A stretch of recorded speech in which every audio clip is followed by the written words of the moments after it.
My view is that she is writing her memoirs and that all the rest of this... Oh, no. Well, it'll be a huge money. Sussex got way beyond herself because she really doesn't understand the British royal family or Britain. We know now in hindsight that Meghan never really intended to stay. Her guest list to her wedding showed her real ambition. Tom Bower doesn't just write biographies, he destroys reputations. And when Britain's most feared biographer dropped a 30-second interview clip hinting at something involving Meghan Markle and Prince Andrew, the internet didn't just react, it exploded. One vague line, no details, no names at first, just enough to send millions of people into a complete guessing frenzy. Within minutes, hashtags were trending, theories were flying, and two of the most controversial names in royal history were suddenly connected in ways nobody saw coming. Here's the thing, though. Bower wasn't done. Not even close. What started as a mysterious teaser turned into a full-blown media storm that had palace staff scrambling, Meghan's team in crisis mode, and the whole world asking one question: what exactly did Tom Bower uncover? If you want to see how wild this actually got, hit that like button and subscribe. You won't believe what happened next. Let's dive in. So here's how it all started. Tom Bower sat down for what looked like a standard interview. Nothing fancy, just him in a chair. I wrote 4 years ago a book about Prince Charles, and it was a story about how he had rehabilitated himself after... Fingers steepled, that sharp look in his eyes like he knows something you don't. The kind of look that says he's sitting on information that could shake things up. And for the first few minutes, it was pretty typical stuff. Questions about his work, his reputation as Britain's most feared biographer, the usual interview rhythm. But then the interviewer asked about his latest project. And that's when Bower leaned forward, paused for just a second, and dropped the line. The one that set everything on fire. People would be shocked to learn how closely intertwined certain royal figures truly were and who benefited. That's it. Nothing more. No names, no specifics, no follow-up explanation, just that one cryptic sentence hanging in the air like a bomb nobody knew how to defuse. The interviewer tried pressing him for more details, asking him to elaborate, but Bower just smiled and moved on. He knew exactly what he was doing. He just lit the fuse and was perfectly content to watch it burn. Prince Andrew, no more.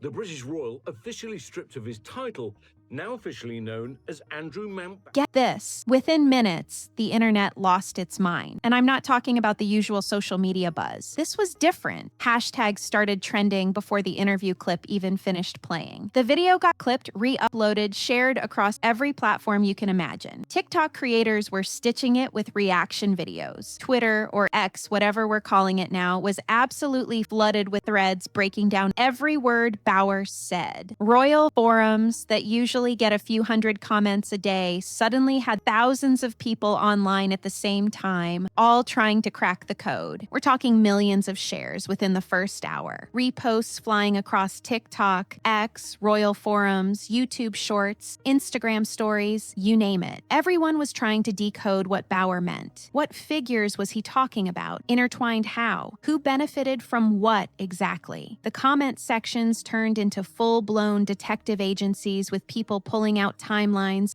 Is when Meghan Markle goes to meet Harry's friends for the first time. And they're all his old mates from the royal days. They've all been cross-referencing old photos, digging through charity event guest lists, connecting dots that might not even exist. Some people were analyzing his body language frame by frame. Others were replaying the clip over and over, listening for any hint in his tone that might give away who he was referring to. And here's where it gets wild. Out of all the possible royal figures Bower could have been hinting at, two names kept coming up over and over: Meghan Markle, Prince Andrew. Nobody knew why these two specifically on the surface. They couldn't be more opposite. One's a newer royal family member, the other's been around for decades. We ignore the request by Congress. More embarrassment for the royal family and more embarrassment for him. Just like News sites started writing articles with headlines like Tom Bower hints at royal bombshell and biographer teases shocking royal connections. YouTube channels dropped emergency videos with thumbnails showing Meghan and Andrew side by side with big question marks. Podcasters were recording special episodes trying to analyze what Bower could possibly mean. Even late-night shows in the US started making jokes about it, with hosts doing bits about British royal drama being more addictive than any TV show. And the wild part? Bauer gave nothing else. No confirmation, no denial, no clarification, no backtracking. Just let that one line sit there while the world went absolutely crazy trying to figure out what he meant. Complete radio blackout from his end. And that refusal to say more, that's exactly what made the whole thing explode even harder.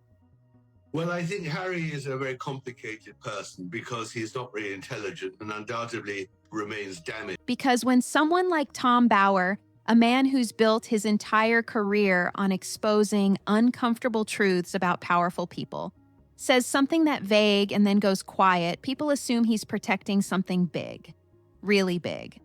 Now listen, the theories that started popping up weren't just your typical royal gossip. We're talking full-blown detective mode. People treating this like it was the biggest mystery of the century. People were digging through years of archived footage, old interviews, charity event photos, anything that might give them a clue. And the craziest part, they weren't even sure what they were looking for. They just knew Bauer had hinted at something, and they were determined to figure it out before he said another word. Some of the ideas were actually pretty reasonable. Maybe there were hidden tensions between different parts of the royal family that nobody talks about publicly. Can't beat the real story. I mean, that's the excitement of writing these sort of books, that in the end, nothing beats the truth, the real fact. Maybe there were insider disputes over how things should be handled, who gets what kind of support, that sort of thing. Those made sense. But then things got weird. Really weird. People started connecting random dots that had no business being connected. Like someone found a photo from Charity Gala where Meghan and Andrew were supposedly at the same event, even though they were photographed in completely different rooms at different times. Didn't matter. That became a whole thread with hundreds of comments analyzing whether they might have crossed paths. What really amplified everything was how much traction the outlandish speculation got. TikTok was absolutely flooded with amateur detectives posting videos with dramatic music, red circles around random people in old photos, timelines that looked like they were investigating a heist. Tom Bauer has never been afraid to go where the truth hides.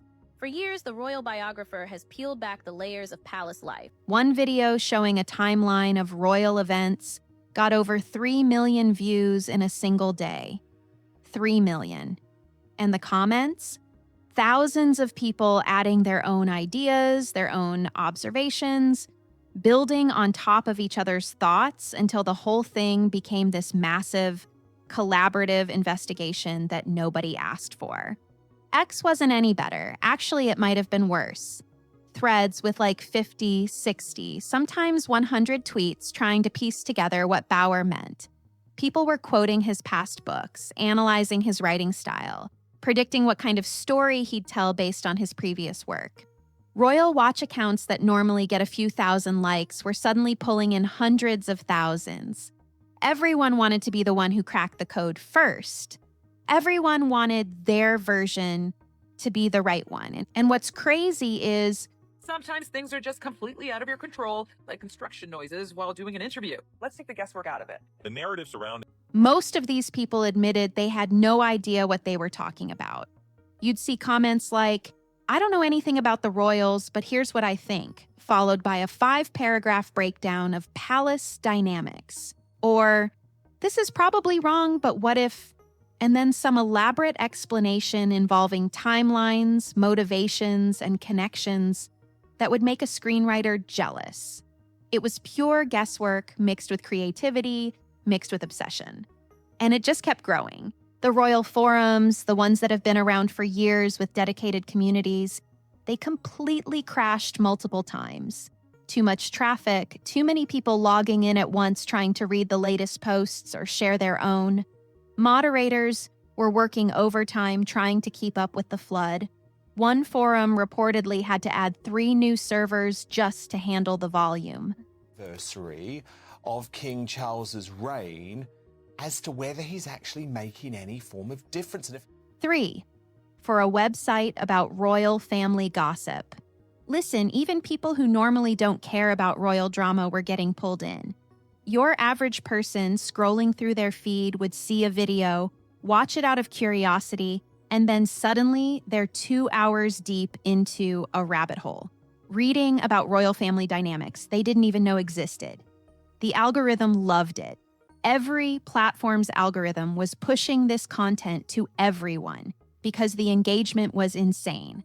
Likes, shares, comments, saves, everything was through the roof. And nobody, not a single person, actually knew what Bauer was referring to. That's what made it so addictive. It was like trying to solve a puzzle. When you don't even know what the final picture is supposed to look like, everyone was just guessing, building ideas on top of ideas, creating this. The brand collaborations, scattered, inconsistent, and fading. Yet somehow the luxury hasn't slowed. Massive web of speculation that grew bigger and more complicated by the hour. The internet had turned one vague sentence from a biographer into a full-blown cultural obsession. And Bauer, still silent, still not adding a single detail, just watching it all unfold exactly the way he probably knew it would. Okay, so, while the internet was losing its mind over Bauer's comment, something else was happening behind the scenes. And this is where things started feeling real. Because when you've got Buckingham Palace staff reportedly holding urgent meetings, you know, this isn't just regular gossip anymore. Sources started whispering about tense briefings, people rushing through hallways, emergency communications being planned, the kind of stuff that happens when the institution knows something big might be coming and they need to get ahead of it. Continues. And I think that the tragedy is that they tried terribly hard to help Meghan. Now you've got to understand, the palace has dealt with media storms before. This is literally what they train for. But there's a difference between managing a tabloid story and managing Tom Bauer. Tabloids you can ignore, you can dismiss, you can wait out. Bauer? That's different. When he says he's got something, he's usually got something, and palace staffers know that better than anyone. So the fact that they were reportedly in meetings trying to figure out what was about to drop, that tells you how seriously they were taking this. Meanwhile, across the Atlantic in Montecito, Meghan's team was apparently in full scramble mode. Word is they were making calls, trying to track down anyone who might know what Bauer had uncovered, reaching out to contacts, checking with people who might have talked to him, basically doing everything possible to get ahead of whatever was coming. Because here's the reality. Out of a rumored deal with her. Insiders said those old whispers made her too toxic to touch. When a biographer with Bauer's reputation says your name is connected to something, you don't just sit back and wait, you prepare. And according to insiders, that's exactly what was happening. Phones ringing constantly, strategy sessions, the whole operation kicked into high gear. And Andrew's camp? Total silence, not a word, not a statement, not even a whisper through back channels. His representatives went completely quiet, which, if you know anything about how these things work, that's actually the most telling response of all. Because silence in the royal world usually means one of two things. Either you've got nothing to worry about or you're worried about everything and you're trying not to make it worse. And given the context, given Bauer's track record, people weren't betting on the first option. What nobody expected, though, was what happened next. 2 hours after his initial comment set the internet on fire, Bauer went on another show. for the pair to reunite in Britain before Harry travels back to the States after next month's Invictus Games, one condition... Different interview, different setting, but same calm demeanor, same controlled energy. And just when everyone thought maybe he'd clarify things, maybe he'd walk it back or at least give some context, he dropped another line. Another cryptic, perfectly calculated sentence that somehow made everything even more confusing. It is astonishing how events thought to be disconnected were in truth shaped by the same hand. The same hand. What hand? Whose hand? Shaped how? The internet, which had barely caught its breath from the first wave, immediately went into overdrive again. Commentary channels started live streaming right away. Royal reporters who'd been analyzing the first quote now had a second one to dissect. And the theories that were already wild, they just got wilder. Because now Bauer wasn't just saying people were connected, he was saying events were connected. Tom Bauer has never been afraid to go where the truth hides. For years, the royal biographer has peeled back the layers of palace life. That implies planning, that implies intention, that implies someone was orchestrating things behind the scenes.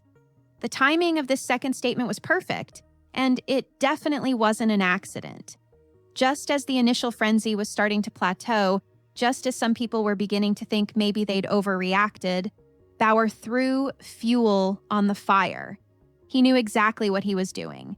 He'd spent decades mastering the art of the reveal, knowing when to say just enough to keep people hooked, but not enough to satisfy their curiosity.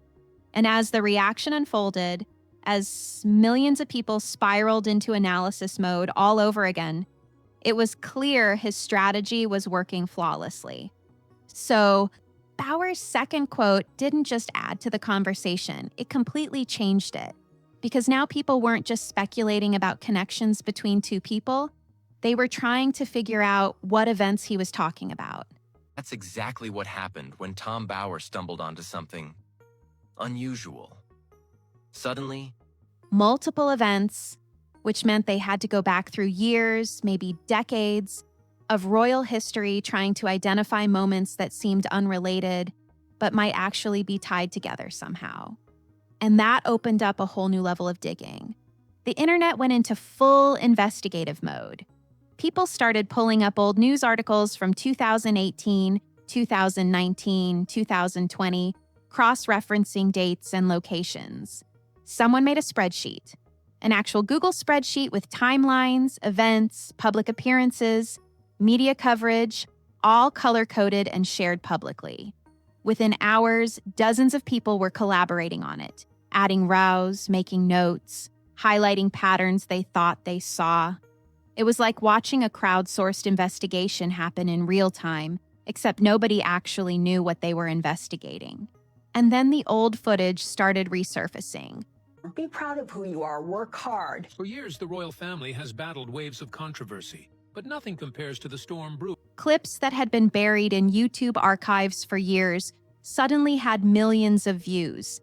Interview segments that nobody paid attention to the first time around were being replayed, analyzed, picked apart word by word. People were looking for hidden meanings in throwaway comments, reading between the lines of polite answers, trying to decode body language from 5-year-old talk show appearances. If someone blinked weird or paused before answering a question, that became a whole discussion thread. News outlets caught on fast. Within a day, major publications were running articles trying to make sense of what Bauer meant. But they didn't know either. So what you got were these articles that were basically just summarizing the speculation while pretending to provide analysis. Headlines like, Bauer may be referring to inaccurate in the sworn statement he made, and that in itself was a catastrophe because followed by the same guesses everyone on social media was already making. But because it was published by a real news site, people treated it like confirmation, which just fed the cycle even more. Royal reporters who'd been covering the family for decades were suddenly being asked to comment on connections they'd never even considered. Some tried to stay neutral, saying they'd wait to see what Bauer actually published.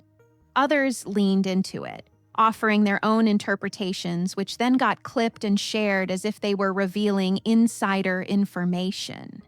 The whole thing became this echo chamber where speculation turned into analysis. Analysis turned into theory, and theory got reported as plausible fact. What's crazy is how specific people were getting with their guesses.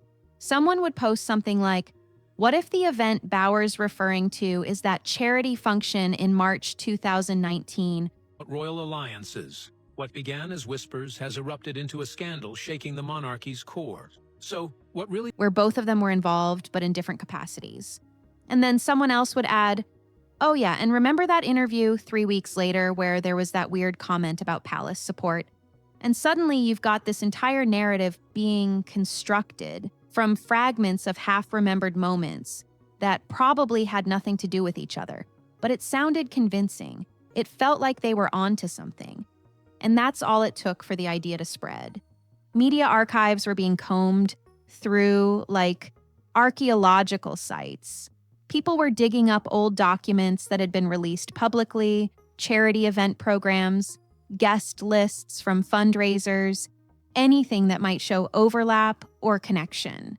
Photo agencies were getting requests for images from specific events. Documentary footage was being rewatched. It was an unprecedented level of public scrutiny. Again, for Meghan, the timing couldn't be worse. With every flash of those images, a question follows her. If this young... aimed at trying to solve a mystery that might not even exist the way people thought it did. And through all of this, Bauer still hadn't clarified anything. He'd made his 2 statements, dropped his 2 cryptic quotes, and then went quiet again. No follow-up interviews scheduled, no additional comments, just silence while the world tore itself apart trying to decode what he meant. The genius of it, if you think about it, was that he didn't need to say anything else. He'd given people just enough to run with, and run they did. The speculation machine was self-sustaining at this point, generating its own momentum, creating its own narrative, building towards something that only Bauer himself actually knew. After days of watching the entire world spiral into detective mode over his cryptic hints, Tom Bauer finally decided to speak more directly. Not to clarify everything, mind you. Got a reputation for writing what everyone else is too scared to say out loud. His last book, Revenge, Meghan Harry. That's not his style, but he did give people something concrete to latch onto. During yet another interview with that same calm expression he always has, Bauer looked straight at the camera and said something that made every single person watching freeze. This is the chapter the palace hoped I would never write. Boom, just like that. No ambiguity this time. No vague references to intertwined figures or disconnected events. Just a direct statement that yes, he's writing about something the palace doesn't want out there. The reaction was immediate and absolutely massive.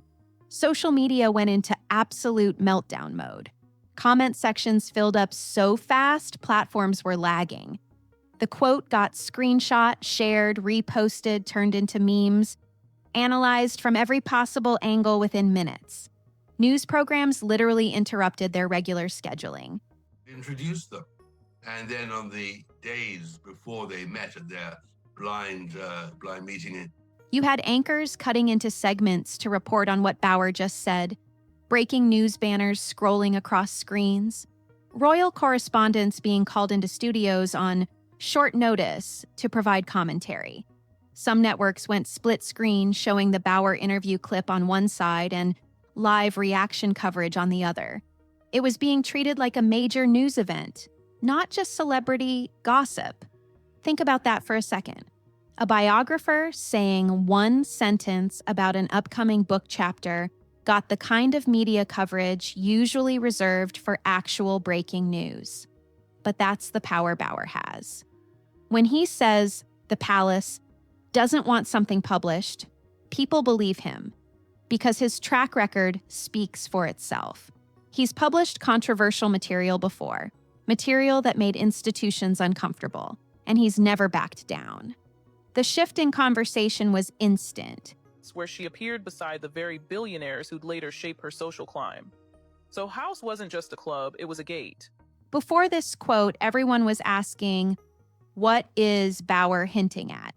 Now they were asking, how big is this actually going to get? Because there's a huge difference between speculation and confirmation. Bauer had just confirmed, at least in people's minds, that whatever he had was serious enough that Buckingham Palace would prefer it stayed quiet. That changed everything. Royal Watch communities kicked into high gear trying to predict what this chapter could contain. The theories got more focused, more specific. People weren't just throwing random ideas around anymore. They were trying to narrow down what kind of information would be significant enough for the palace to want it kept private. What would make Bowers say that particular line with that particular tone? Forums were filled with debates about what kind of revelation would be this noteworthy for the royal family. Press. She claims she wants privacy, but she's working press opportunities every day. I mean, she'd love to see herself on the cover of... Meanwhile, traditional media was having a field day. Opinion pieces started appearing everywhere. Royal experts were being interviewed left and right, asked to weigh in on what Bauer might have uncovered. Some defended the palace, saying Bauer's comment was probably overblown. Others said if Bauer's this confident, there's definitely something substantial coming. The coverage was relentless. Cycle after cycle of analysis and counter-analysis, all based on one sentence from one interview. What made it even more intense was Bauer's demeanor when he said it. He wasn't being dramatic or trying to hype things up. He was just stating it matter-of-factly, like he was commenting on the weather. That casual delivery somehow made it feel more credible, more serious. If he'd been shouting or being theatrical about it, maybe people would have been more skeptical. Or some blurry photo analyzed by armchair detectives. We're talking about printed ink sitting in archives. But that calm, measured tone, that made people think he was telling the absolute truth. While the public was absolutely consumed by Bauer's statements, the people actually involved were dealing with something way more stressful. Real consequences, real pressure, real decisions that needed to be made fast. Because once Bauer says the palace doesn't want something published, you can't just ignore that and hope it goes away. You have to respond somehow, even if that response is carefully calculated silence. Word started spreading about what was happening in Montecito. According to people close to the situation, Meghan's team was working around the clock. Phones constantly ringing, strategy meetings happening at all hours. The vibe was tense, focused, everyone trying to get ahead of whatever Bauer was planning to drop. Use them as a subject. Well, I'm always fascinated by rich men who try to influence society and use their power and money. They were reportedly reaching out to contacts, trying to piece together what information Bauer might have and where he could have gotten it from. It was damage control mode before the damage even happened, which, if you think about it, is probably the smartest approach when you're dealing with someone like Bauer. The staff was apparently trying to figure out how to respond, or if they should respond at all. Do you put out a statement denying something before it's even been published? Do you stay quiet and let Bauer make the first move? Do you prepare your own version of events? These weren't easy calls to make, especially when you don't know exactly what's coming. One source described the atmosphere as intense, everyone aware that whatever decision they made could backfire if they guessed wrong about Bauer's angle. And then there were whispers about Meghan potentially writing something herself, not through publicists or PR teams, but her own words, her own statement. From a father who raised her to journalists who traced her paper trail. Because if these documents are right, Meghan Markle is not 44. The idea was to get out in front of the story, control her own narrative before Bauer's version became the dominant one. Whether that was seriously being considered or just one option among many, nobody outside the inner circle really knew. But the fact that it was being discussed at all showed how seriously they were taking this. Meanwhile, over at Royal Lodge, the mood was reportedly completely different. Andrew's team had gone dark. No statements, no leaks, no private communications with the press. Staff members described the atmosphere as tense, everyone keeping their heads down, waiting to see what would happen. The silence from that camp was telling. In royal circles, when someone goes completely quiet like that, it usually means they're either extremely confident, there's nothing to worry about, or they're extremely worried and trying not to make things worse. Most people weren't betting on the first option. Proof. We're not talking about some random club where Meghan grabbed drinks after filming Suits.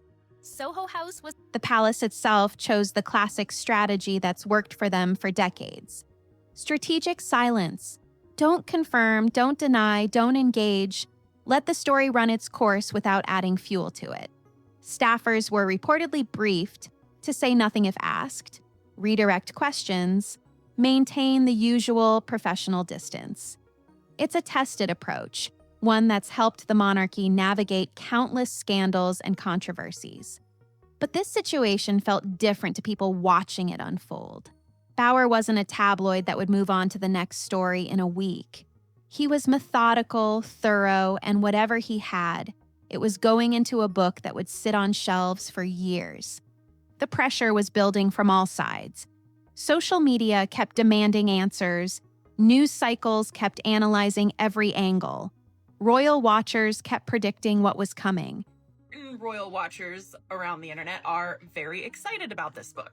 Some would say gleeful about this book. And through it all, the main players stayed locked in their positions. Meghan's team preparing, Andrew's team silent, the palace unmoved. It was like watching 3 different chess players all waiting for the other to make the first real move. Except Bauer had already moved several times, and nobody else knew how to counter yet. What made it even more complicated was the public perception battle happening simultaneously. Every leaked detail about meetings or strategy sessions got interpreted a dozen different ways. If Meghan's team was active, some saw it as suspicious. Others saw it as smart preparation. If Andrew stayed silent, some saw it as weakness. Others saw it as dignity. The palace's lack of response was either strength or denial, depending on who you asked. There was no winning move in the court of public opinion, which made every decision that much harder. Like a coronation or a wedding or a royal baby for the government and their wins. At this point, the story wasn't just trending anymore. It had become something bigger, something that fed itself. You had content creators across every platform turning Bauer's comments into their own mini documentaries. Video editors were pulling clips from years of interviews, stitching them together with dramatic music and text overlays, highlighting specific moments. These weren't just quick reaction videos. People were putting real effort into this stuff, spending hours editing, researching, creating content that looked professionally produced. Podcasters jumped on it hard. Royal commentary shows that usually posted once a week were suddenly dropping special episodes, sometimes 2 or 3 in a single week. Hour-long deep dives analyzing every possible angle. Some brought on guests, other biographers or royal historians. The couple in Montecito have got some major problems now, which is that I always thought that when William became king, trying to contextualize what Bauer might be getting at. The download numbers were apparently massive, way higher than their usual episodes. Everyone wanted to hear more perspectives, more theories, more analysis of what this all meant. What's interesting is how the conversation evolved. At first, people were just reacting to what Bauer said. But as days passed, the discourse shifted. Now people were going back through old material with fresh eyes. That interview from 2017 suddenly being rewatched with millions of views. That casual comment someone made on a talk show 3 years ago, now it's being treated like a hidden clue. Everything from the past. And as he rode the was being waves, re-examined she set through this Salt and new Pepper's What a lens Man Bauer to had soundtrack the created, clip. whether it was relevant We or interrupt not. your regular. The YouTube algorithm absolutely loved this content. Videos about Bauer's comments were getting pushed to people who'd never even searched for royal content before. It open. Because here's the thing about lies, they're only as strong as the details you can control. And in Thumbnails with shocked faces and big question marks. Titles promising exclusive analysis or breaking down the truth. Some of these videos were hitting 1 million views within 24 hours. The creators who got in early, who posted content right when the story broke, They were riding this wave hard. Subscriber counts jumping, comment sections filled with thousands of people debating and speculating. Social media platforms were basically feeding off each other at this point. Someone would post a theory on X, it would get screenshotted and shared to Instagram, then turned into a TikTok video, then discussed on a podcast, then written up in an online article, then the article would get shared back on X. This endless loop of content creation where every platform was both consuming and generating material about the same story. With Prince Harry, we're getting to that shortly. But first, let's take a closer look at how this double timeline began. The echo chamber effect was real, but it kept everything feeling fresh because each platform added its own spin. And somewhere in all this noise, something shifted. The speculation stopped being just speculation. People started talking about theories like they were confirmed reality. Remember when Bauer revealed, except he hadn't actually revealed anything specific yet. The connection was never confirmed. But when you see the same idea repeated across dozens of videos, hundreds of posts, thousands of comments, it starts feeling true, even if it's not. That's how narratives get built in the internet age. Repetition creates reality. Meanwhile, Bauer himself remained completely unfazed by the circus happening around him. People who spoke to him during this period all said the same thing. There are investigative journalists, and then there's Tom Bauer, a man so feared across Britain's elites, calm, unbothered, almost amused by how much attention a few sentences had generated. He wasn't doing damage control or trying to walk anything back.